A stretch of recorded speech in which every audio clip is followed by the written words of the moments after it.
REITs, then this is the live for you.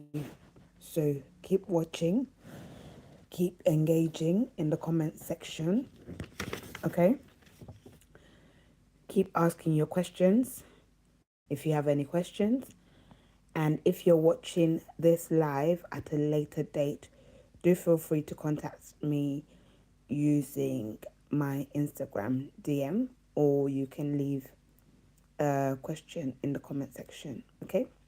Now, I have to warn you, inappropriate comments will be deleted, and if you're persistent with it, you will be blocked, because I don't tolerate rude comments and I don't tolerate inappropriate conversation on my platforms, okay? So just bear that in mind. So without further ado, my name is Anne Pochem. I'm an author and I also do business. However, today I'm going to be talking about REITs. REITs as in REITs.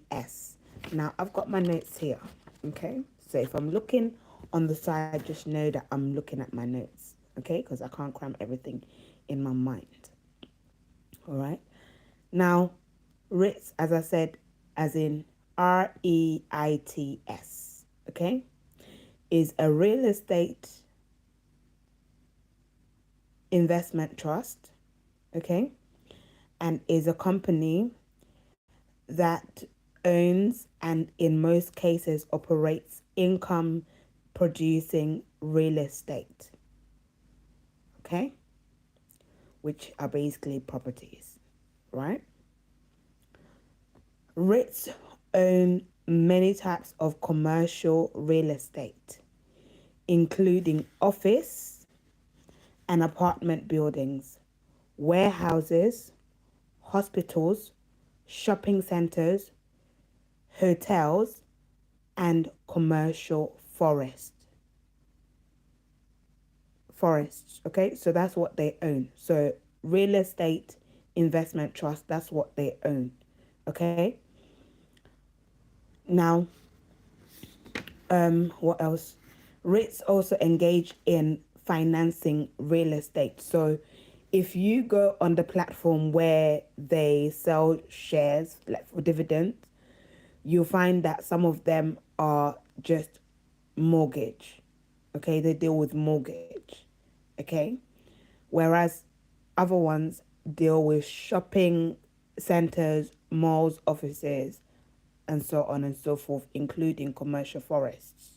Okay, and that includes also your amusement parks and the likes. So entertainment spaces.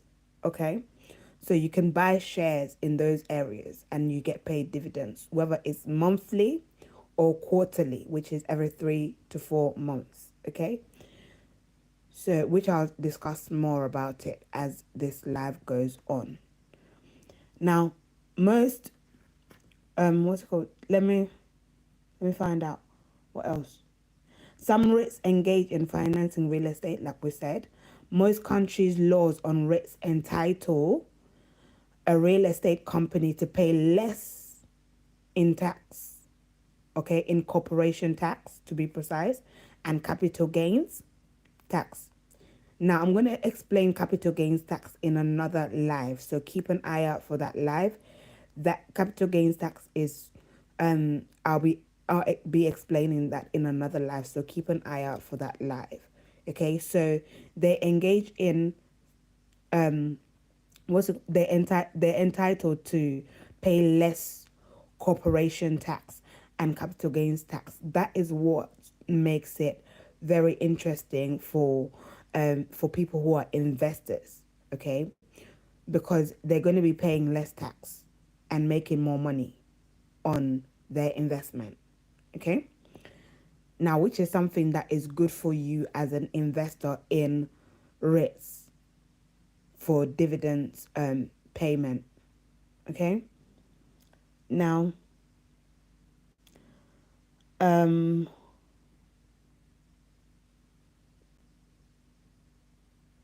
capital gains. Okay, REITs have been criticized as enabling speculation on housing and reducing housing affordability without increasing finance for building. Now, every business has a pro and con, okay? Because there's always going to be people who expect you, who feel entitled for you to do something for them, for their benefit. And, unfortunately, people within the housing area who are experiencing housing crisis, they're expecting that REITs, should be providing them that, but they don't have to. Okay. There are entrepreneurs who invest in real estate for the purpose of renting it out to social housing. Okay. So they meet that criteria. However, they want REITs to do the same thing. But because REITs specialize mostly in commercial real estate, they can't provide housing for you to live in. They can provide offices, okay? They can build offices, or they can lease out buildings for offices, for warehouses, for shopping malls and the likes. But they don't do accommodation for people to live in. They manage mortgages, yes, which are basically for entrepreneurs who own houses. Yes, they do that, but they're not they're not catering for the people who basically um want help in that aspect, like they can't afford it, you see. So their tenants, they look at tenants who can pay their rent, their office rent, their warehouse rent, their shopping mall space for their businesses. Those are the people they look at. And even when it comes to mortgage, they're looking at people who can pay their mortgage. They're not just looking for um any type of customers, because we, the people who invest in REITs for dividends payment, we're going to be asking the companies for our money, quarterly or monthly. So they don't want to lose out on such customers by providing for people who can't afford it. Okay? So that explains the speculation and the criticism where it is concerned. And however, that shouldn't put you off. As a REITs investor, that shouldn't put you off investing in REITs. Okay? There will always be criticism, but you do your due diligence and make sure that the companies that you're investing in have the right customers who pay their rent, so that you make your money at the end of every months, 3 to 4 months, or at the end of every month when you're supposed to get paid. Otherwise, you sell that REITs and you go and invest in another REITs. Okay. Now that covers the criticism aspect. Okay. REITs can be publicly traded on major exchange. Sorry, public. What's it called? Major exchanges, publicly registered but non-listed or private. Okay.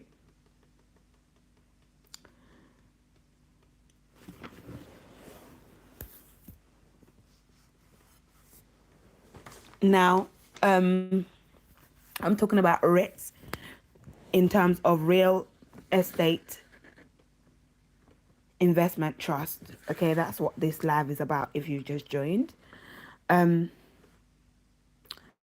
okay, there are two types of REITs. Okay, and these are equity REITs and mortgage REITs. Mortgage REITs are known as M MREITs. Okay, MREITs. So MREITs. Okay, so they specifically deal with mortgages.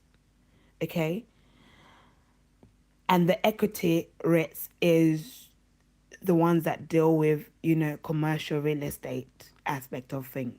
Okay. Now, in November 2014, equity REITs were recognized as a distinct asset class in the global industry classification standard by S&P Dow Jones Indices and MSCI. Okay, so they're legit. They're recognized as asset class, and they will sit within the paper asset class, which is, which you have your bonds there, you have your ETFs there. Okay, so they sit within that asset class. So when you invest in REITs, you're actually investing in real assets. Okay, so it means you own a portion within the company of REITs that deals with these commercial real estate properties. Okay, but the good thing is that you don't, unlike real estate, the physical buildings, like shopping mall owners, office owners, homes, you have to go and manage it. So if there's plumbing work that needs to be done in the house, you need to go and do it. If there's, if they've vandalized the property, you need to refix it. If a tenant is misbehaving and not paying you rent, you're the one who feels it. Whereas when it comes to rich, you don't feel that. The company who runs that rates for you, they're the ones who have to deal with those tenants who need to pay their rent, the rent for their office, the rent for their shopping mall space for their shops, um, the rent for their hotels. You just focus on making sure that the money is not going down, the company is not going down, that is making you money at the end of the 3 months and at the end of the month. Okay, if it's a monthly rates that you've invested in, that's what you need to make sure. And if it comes to a place where their what's it called, their company is going down, you sell that share, you sell your share, you sell that company, you sell your asset, that asset. Okay, and then you reinvest that money into another asset that is doing well. So you're not tied down with an asset that is not making you money but causing you to lose money and also stressing you at the same time, like a property would. Okay, in some cases, if you have bad tenants. If you have good tenants, it's good. Okay, let's continue. The key statistics examine the financial position and operation of REITs, including net asset value. So this body, okay, this body makes sure that the company is actually making their money and that they're running their companies well, so that we, the investors, don't lose our money. Okay, or we don't get scammed in the process. All right, for lack of a better word. Okay, they also look at funds from operations. So how much money are they making from their operations? Okay, and also funds adjusted from operations. So how much did they take out? How much more money did they put in? How much did they take out during the operation process? Okay, so are they losing money? Why are they losing money? So they look at all of that because that is what affects you and I as investors. Okay, now that brings us to the end of information on REITs. What is REITs? Okay, so if you've been asking yourself, if you've been hearing about REITs and you're asking yourself, what is REITs? What is it all about? This is the life. So go and catch up on it and do more of your due diligence. Now, I started to invest in REITs this month. Okay, I managed to purchase 5 of them, and most of them pay me on a monthly basis. Okay, they'll be paying me on a monthly basis, and there's only one that I'm currently invested in that will be paying me quarterly. Okay, which will be paying me quarterly. Now, the ones that I invested in are agri Agri Realty, NNN Realty. Then there are other ones. I'll put them in the comment section. But I invested quite a bit. Okay. Now, how did I make that decision? I look at their financial statement. I look at their what is said about them. I look at their history, okay? And I also look at how they're doing in the market in comparison to others, in comparison to other REITs. That is what helps me to make the decision to invest in them, okay? But once if they start going down, okay, then I'll just sell my shares and reinvest my money in another place, but because I'm not tied down to them. Okay. So do your due diligence. If you have any questions, feel free to write your questions in the comment section or send me a DM. Um, and I'll be more than happy to respond to you about that. And also, if you're looking for a platform where to buy your REITs from, do send me a DM and I'll be more than happy to share it with you.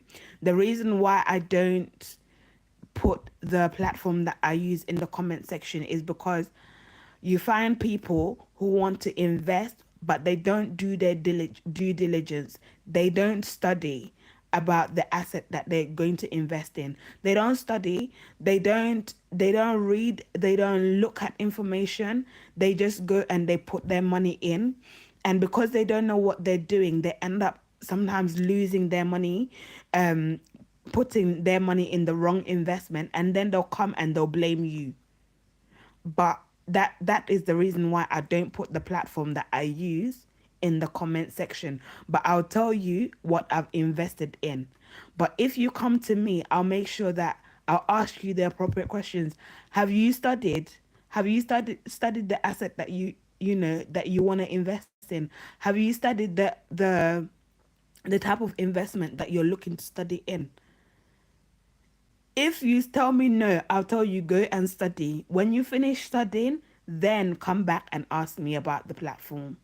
But if I've asked you questions and you're able to answer, and I know that based on your answers that you've studied and you're someone, even if you haven't studied, but you're willing to go and study, I'll give you book recommendations of what kind of shares to go into, what kind of investment and what kind of returns you should be looking at.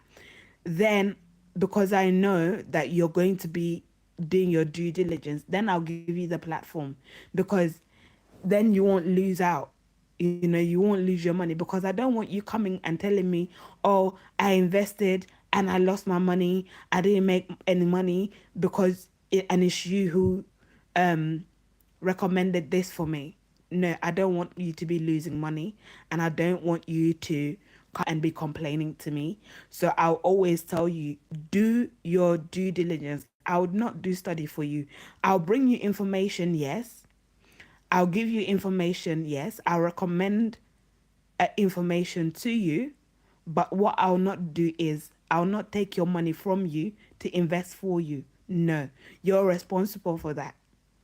Okay, any asset that I recommend that you should go, I don't take money from you. I give you the information and I let you go and do what you need to do with it. If you choose to put the information into practice and it yields for you, good. If you choose to take the information and not use it and not implement it to see growth in your own finances, it's your problem. It's your fault. I will only give you information. I'll not do the work for you. I'll not take your money to invest for you. No. I'll not open a platform for you. No. Okay? And if I recommend people to work with for your investment, it's the same thing. I'll not take money for you for them, from you for them. No. I'll recommend them to you. You go and you approach them. You apply their laws and their policies and work with them. If it happens that it works out for you and you have a good relationship with them, and that relationship and that yields for you in terms of your investment, your finances to become better, is good. If not, you cut off that tie and you go and find someone else. But I'll never take money from you because I don't have services that I charge for apart from my online stores. Okay? Everything I give on this platform is free apart from products from my online store. But I expect you to do your own due diligence, your own study, your own reading, and continue learning. Because if you don't learn and you just learn off once off, and then you just continue just on that one little information, you go back to your default setting of not investing. So as an investor, you always need to make sure that you continue to study your investments. Hi, VD. You always make sure that you always continue to go and learn. Don't just learn off one time and then and then not continue learning, because you go back to your default setting of not investing. You go back to your default setting of not saving if it's saving that you want to learn. Then you go back to your default setting of being an employee. You go back to your default setting of being broke. So make sure that you continue learning. But that is it today for today. And those of you who are coming and you're commenting, if I don't know who you are, but I'll find out. But if you're a robot, I won't engage you. And if you're acting funny, I won't engage you on my platform, because I don't engage foolishness on my platform. That's what I don't engage. Okay, so if you're coming on my platform and you're doing inappropriate stuff on my platform, on my live, I'll ignore you, because I'm here only to train up investors. I'm here to train up only entrepreneurs. I'm here to share information that will benefit people. I'm not here for any kind of foolish engagement. So if you come and you do trash on my platform, two things will happen. I'll ignore you while I'm doing my live. Number two, I'll block you. Simple as. Okay? But I've already given the information for today. My other social media platforms are already in the about section of our YouTube channel, so you can go and connect with me there. And when you arrive there, also remember that I don't tolerate inappropriate conversations on any of my platforms. Two things will happen. I'll ignore you or I'll block you. Simple as. That is it. Have a good night wherever you are. If it's nighttime, have a good day if it's daytime, wherever you are. That is it. Bye.